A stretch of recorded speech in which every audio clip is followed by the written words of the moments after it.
Pemirsa, inflasi Provinsi Bali pada November dan Desember 2020 diperkirakan tetap rendah.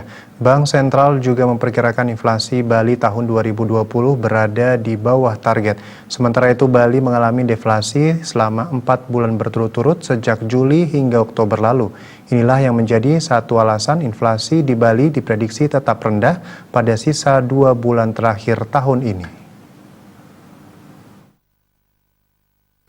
Kepala Kantor Perwakilan BI Bali, Trisno Nugroho mengungkapkan, dalam upaya membantu petani karena terjadi penurunan harga di tingkat produsen, pihaknya mendukung program pasar gotong royong yang diinisiasi Pemda Provinsi Bali. BI Bali juga mendorong UMKM dan petani memanfaatkan digitalisasi pemasaran yang sudah tersedia di Bali.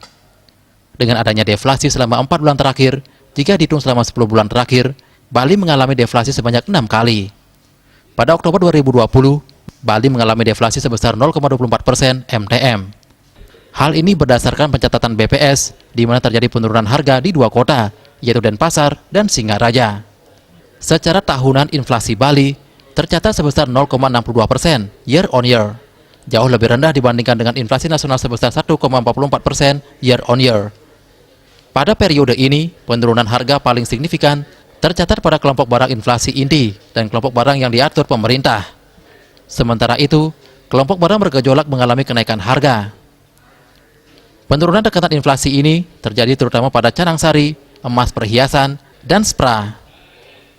Di sisi lain, peningkatan harga terlihat pada komoditas cabai merah, daging ayam ras, minyak goreng, sawi putih, dan sawi hijau.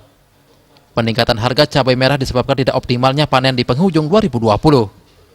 Utamanya disebabkan oleh curah hujan yang tinggi. Selain itu, panen cabai merah di Provinsi Bali juga belum mencapai puncaknya, yang diperkirakan terjadi pada Desember 2020. Harga daging ayam ras naik sejalan dengan instruksi Kementerian Pertanian untuk mengurangi pasokan daging ayam ras, sebagai upaya menstabilkan harga di tingkat peternak yang sudah sangat rendah. Adapun peningkatan harga minyak goreng disebabkan oleh naiknya harga CPO.